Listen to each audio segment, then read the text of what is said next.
আমাদের দেশে কেউ মারা গেলে চল্লিশা বা জমাত খাওয়ানো হয়, এটা জায়েজ আছে কিনা? ভাইরা আমার, বাংলাদেশের সবচেয়ে শক্তিশালী বেদাত হলো এই বেদাত। এর চেয়ে বড় শক্তিশালী বেদাত এ দেশে আর নাই। এই ঠিক ঠিক বলা মানুষ বহু লোক আছে জমাত খায় বেড়ার। এই বরগুনার আমাদের অফিসে কিছু স্টাফ আছে, বরগুনার 2-3 জন আমার পরিচিত। তো এরা, আমি শুনছি যে তাদের একটা গ্রুপ খুলছে, তারা ফেসবুকে না যেন হোয়াটসঅ্যাপে গ্রুপ খুলছে, জমাত খাওয়ার গ্রুপ। কোথায় কখন কে মরে, কোথায় কার মরার খাওয়ান হয়, ওই গ্রুপে জানাই দিলে সবাই দলে দলে সেখানে চলে যায়। এটা তারা এক এক ইউনিয়নের এক একজন মিলে এটা করছে, যাতে কোনো ইউনিয়নের জমাত যাতে মিস না হয়। তো ভাই, এটা হলো সবচেয়ে শক্তিশালী বিদআত। কেন? আমি একটা কথা প্রায় বলি, আপনি গুগলে গিয়ে, সবার হাতে হাতে এখন আজকাল মোবাইল আছে, স্মার্টফোন আছে, গুগলে গিয়া শ্রাদ্ধ লিখে সার্চ দিবেন, তালিবেশ্বর অফালা আকার দয়ের পিঠে বড় ধ, শ্রাদ্ধ। শ্রাদ্ধ লিখে যদি আপনি সার্চ দেন, আপনি দেখবেন সার্চের যে রেজাল্ট আসবে আপনার চোখ খুলে দিবে। কি? হিন্দুদের মধ্যে একটা ধারণা আছে, সেটা হলো যদি কোনো মানুষ মারা যায়, যে মারা যায় তার মৃত্যুর পর এলাকাবাসী আত্মীয় স্বজন সবাইকে দাওয়াত দিয়ে না খাওয়ানো হলে ওই লোক স্বর্গে সোনা দানা পায়, খাওন পায় না, সে না খায় কষ্ট করে। এই জন্য ওই লোকের জন্য যে খানা দানার আয়োজন করে, ওই অনুষ্ঠানের নাম হলো শ্রাদ্ধ। ওইটার নাম কি ভাই? শ্রাদ্ধ। গুগল করে দেখেন, পেয়ে যাবেন হাতের কাছে। আমাদের সাবকন্টিনেন্টে যেহেতু হিন্দু ভাইদের সাথে আমাদের সামাজিক সহাবস্থান আছে, তারা তাদের ধর্ম পালন করেন।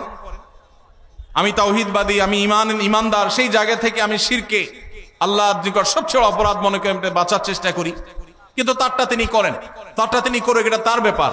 কিন্তু তাদের সাথে মিশার ফলে তাদের অনেক সংস্কৃতি আমাদের মুসলমানদের মধ্যে চলে আসছে, আমরা টেরও পাই নাই।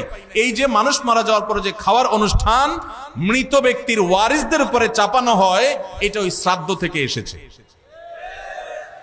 এটা ইসলামে নাই। ইসলামে আছে উল্টাটা। উল্টা কি? একটা মানুষ মারা গেছেন, নবী সাল্লাল্লাহু আলাইহি সাল্লাম বলেছেন অমুক মারা গেছেন, তার পরিবারের লোকদের জন্য তোমরা খাবারের ব্যবস্থা করো। কেন? কারণ তাদের রান্না করার মতো মানসিক অবস্থা নাই। আমরাও সেটা করি, অবশ্য আপনারাও করেন। কেউ মারা গেলে তার আত্মীয় স্বজন, তার ছেলে মেয়ে, বউ বাচ্চাদেরকে খাওয়ান দাওয়ান দেন, 2 দিন 3 দিন একটু খাওয়ান টাওয়ান পাঠান, এরপরে 40 দিনের দিন সুদে আসলে একসাথে উঠায় নেন। কি বলেন? খাবার পাঠান গামলায় করে একটু, আর খাওয়ার সময় গোটা গরুটা খেয়ে ফেলেন এলাকার মানুষ। বাপ মারা গেছে, আপনি খুশি না বেজার? খুশি না বেজার? আপনার মা মারা গেছে, আপনি খুশি না বেজার? যদি বেজার হন, খাওয়ানোর যত অপশন আছে, খাওয়ানোর যত উপলক্ষ আছে মানুষ খাওয়ানোর, এটা খুশি হয়ে না বেজার হইয়া?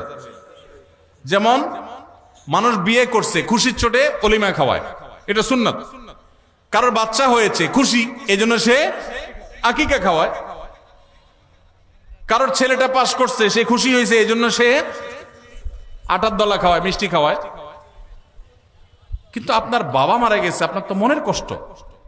আপনি যেভাবে জিয়াফত দিচ্ছেন, আপনি যেভাবে মেজবানি খাওয়াচ্ছেন, এটা দেখে তো মনে হচ্ছে আপনি অনেক খুশি যে বাপটা চলে গেছে, এখন জমি জমার ভাগযোগগুলো আমরা পাবো। এই উসিলা সবাই খাওয়াই। আল্লাহ আমাদেরকে হেদায়েত দান করুন।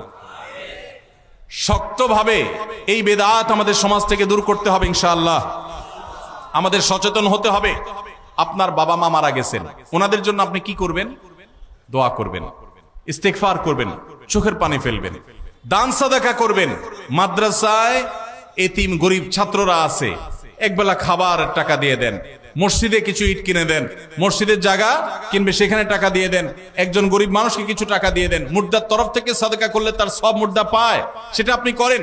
কিন্তু এই যে অন্য ধর্মের মানুষদের মতো করে খাবারের অনুষ্ঠান যেটা করছেন, এটা সুন্নাহর খেলাফ। সুন্নাহ হলো মৃত ব্যক্তির পরিবারকে খাওয়ানো, তাদের কাছ থেকে খাওয়াটা সুন্নাত নয়। আল্লাহ আমাদেরকে বুঝার তৌফিক দান করুন। মুশকিল হলো এটা যদি আপনি না করেন, আজকের ওয়াজ শোনার পর এলাকাবাসী বলবে অমুক লোকটা মারা গেছে, কি ছেলে মেয়ে রেখে গেছে, কারোর একটা হাত ধোয়াইলো না। বলবে কি না বলেন? কেন আপনার হাত আরেকজন ধোয়াইতে হবে? আপনার হাত কি লুলা হয়ে গেছে? হ্যাঁ, আরেকজন হাত ধোয়াইতে হবে, নিজের হাত নিজে ধুতে পারেন না? হাত ধোয়ানো মানে খাওয়ান আর কি, তাই না? এলাকাবাসী বহু কিছু বলবে, কিন্তু আপনি অটল থাকবেন যে আমি ইনশাআল্লাহ এগুলা করব, আমার বাবার জন্য মায়ের জন্য যেটা করলে সওয়াব হবে সেটা আমি করব। নবীজি সাল্লাল্লাহু আলাইহি সাল্লামের কাছে এক সাহাবী এসে বলছেন, ইয়া রাসূলুল্লাহ, আমার মা মারা গেছেন, আফা আহুজ্জু আনহা, আমি কি তার পক্ষ থেকে হজ করতে পারি? নবীজি বলেছেন, নাম, অবশ্যই করতে পারো। এগুলো হলো সুন্নাত। আমরা সুন্নাত বাদ দিয়ে এখন বেদাতকে আলিঙ্গন করে ফেলেছি। আল্লাহ আমাদেরকে হেদায়েত দান করুন।